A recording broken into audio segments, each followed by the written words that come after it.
E aí, meus amores e minhas amoras, tudo bom com você que tá assistindo esse vídeo? Caras, emanas, novamente, tutepão. É o seguinte, hoje eu vou abordar um tema que eu segurei muito mesmo pra abordar neste canal. Com a experiência do YouTube, eu pude perceber que quanto mais a gente conta as nossas experiências, mais a gente pode nos ajudar, uma vez que outras pessoas passaram por coisas muito parecidas e podem nos usar como exemplo, e vice-versa, e trocar essa energia, e trocar conhecimento, por que não?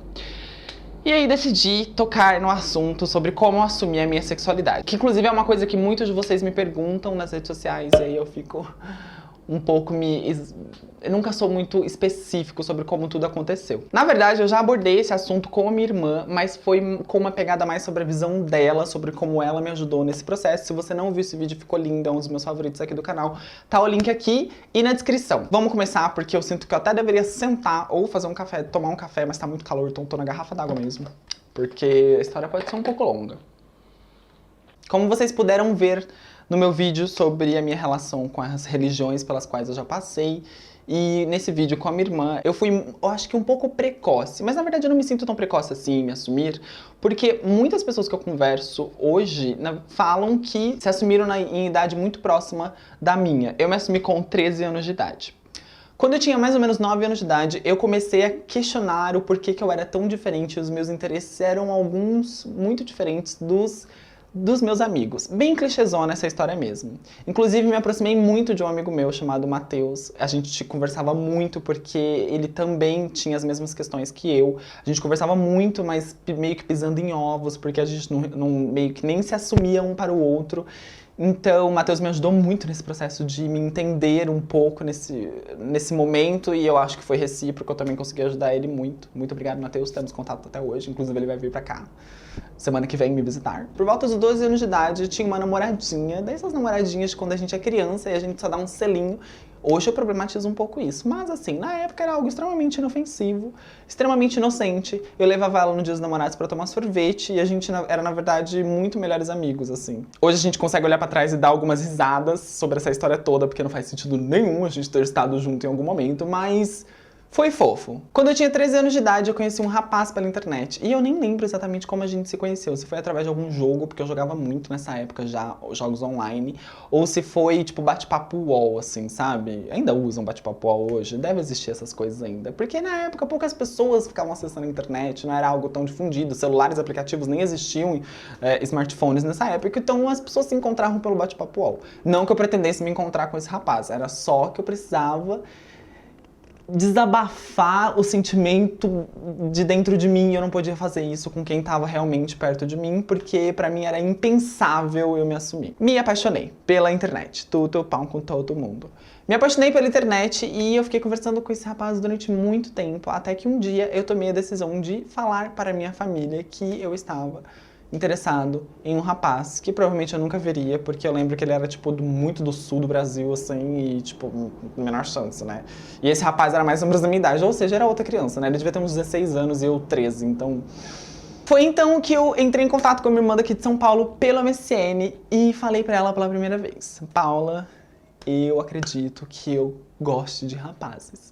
E ela pediu pra que eu esperasse e que com 18 anos só eu contasse pra minha família, mas, gente, não dava. Não fazia sentido pra mim sempre que eu fosse sair de casa com os meus amigos na adolescência. Não fazia sentido pra mim naquele momento só imaginar essa situação, porque eu ainda tinha 13 anos, eu não tinha o hábito de sair com os meus amigos, mas eu me imaginava com 16 anos tendo que falar pra minha mãe que eu tava indo estudar na casa de um amigo, quando na verdade esse amigo era meu namorado. Então pra mim não fazia sentido aquela situação e eu tava me sentindo um pouco enclausurado e eu não podia falar sobre esse assunto com ninguém, então eu também me sentia muito oprimido. E aí eu falei, preciso falar sobre isso com alguém e eu preciso falar sobre isso com as pessoas que mais importam pra mim, que são a minha família. Com muito medo, contei também para a minha melhor amiga, Giovana, que nunca apareceu nesse canal, mas não é por falta de convite, tá? Eu não entendi o porquê até agora, mas Giovana se sentiu surpresa. Ela falou, oh my god, eu não imaginava, e eu fiquei cega. Mas muito fofa também, e isso já conseguiu dar um pouco aquela aliviada de tensão de que eu precisava contar pra alguém essa situação toda. Ainda não era o suficiente. Eu queria que não fosse um tabu quando eu começasse a namorar, e eu queria ter o direito de levar os meus namorados, ou... Tadinho, inocente, porque agora no futuro eu posso falar com esse menino de 13 anos, Bruno, você não vai levar nenhum namorado pra sua casa antes dos seus 19 anos. Então assim... É óbvio que não foi só por esse motivo, mas eu queria que, se acontecesse de eu levar algum namorado pra casa, eu queria que ele tivesse o mesmo tratamento que os namorados das minhas irmãs mais velhas tiveram. Na minha cabeça ainda era um pouco utópico, assim, eu não entendia que o preconceito, como funcionava esse negócio do preconceito, assim, tipo, eu ainda não tinha me deparado de frente com ele dentro da minha casa, só na rua, nas escolas, aquela história clichê. Porque, na verdade, eu sempre fui uma criança um pouco afeminada, assim, sabe? E isso, com o passar do tempo, foi só aguçando. E eu acho que era isso que resultava no bullying que eu sofria na escola. Chegou o dia, eu tinha falado pra minha irmã de São Paulo que eu me assumiria pra minha família, e eu odeio o termo assumir, porque parece que a gente tá assumindo uma coisa, um erro nosso, assumindo uma merda que a gente fez, mas é como a gente conhece, né? Eu não vou falar sair do armário. Chegou o dia e eu falei pra minha irmã de São Paulo que eu faria isso quando ela estivesse visitando a nossa casa no interior, porque nela eu conseguia ver algum suporte ali naquele momento, já que a minha melhor amiga não ia poder estar comigo ali no meio da minha família tendo essas conversas. Chamei todo mundo na mesa, menos o meu pai, porque meu pai vivia em outra casa neste momento, porque meus pais já eram divorciados. Então na mesa estávamos a minha mãe, as minhas duas irmãs mais velhas e uma amiga da minha mãe, muito próxima, que já era, tipo, muito amiga da família. E aí eu não conseguia falar a palavra eu sou gay, eu sou homossexual, porque isso tinha um peso que nem eu tava conseguindo entender ainda. Eu era uma criança. Então, tipo, eu tava precisando entender o que aquilo tava acontecendo. E, na verdade, contar isso pra minha família foi mais um pedido de... Gente, o que acontece? É assim? Como é que tem que ser? Eu não entendo, eu não tô entendendo o que tá acontecendo. Eu não tinha referências, não tinha internet, eu não me via na televisão. É por isso que visibilidade é tão importante. Não tinha personagens gays, eu não sabia se era normal sentir o que eu tava sentindo. Então, eu não falei eu sou homossexual, eu sou gay, eu simplesmente disse eu acho que eu tenho atração por rapazes. E automaticamente, obviamente, minha mãe ficou muito... Eu não sei dizer exatamente o sentimento que ela teve naquela hora, mas ela começou a chorar. Talvez de muita preocupação, porque é aquele clichê de que as mães se preocupam muito com a nossa segurança, se a gente vai conseguir um emprego quando a gente for mais velho. Principalmente, eu tô falando, gente, tô contando uma história que aconteceu, eu tinha 13 anos, hoje eu tenho 23. Tô contando uma história que aconteceu há 11 anos atrás, assim, há 11 anos atrás, falando de direitos LGBTs, visibilidades, e o quanto esse diálogo foi sendo feito. Era arcaico, assim, o negócio, era muito ruim.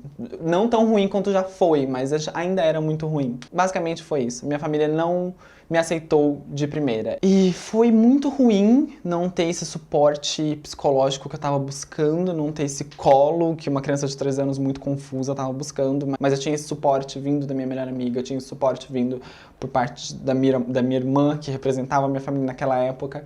Fora que, gente, adolescência. Eu tava entrando em um momento em que eu estava começando a ficar revoltadinho, querendo mudar o mundo inteiro. Então eu, de vez em quando, batia muito de frente com a minha mãe. E hoje eu entendo que as coisas que ela me falou, as coisas que depois, quando eu expliquei pro meu pai o que tinha acontecido, também me falou. Porque ficou na minha cabeça por muito tempo, eu desculpo muito os meus pais.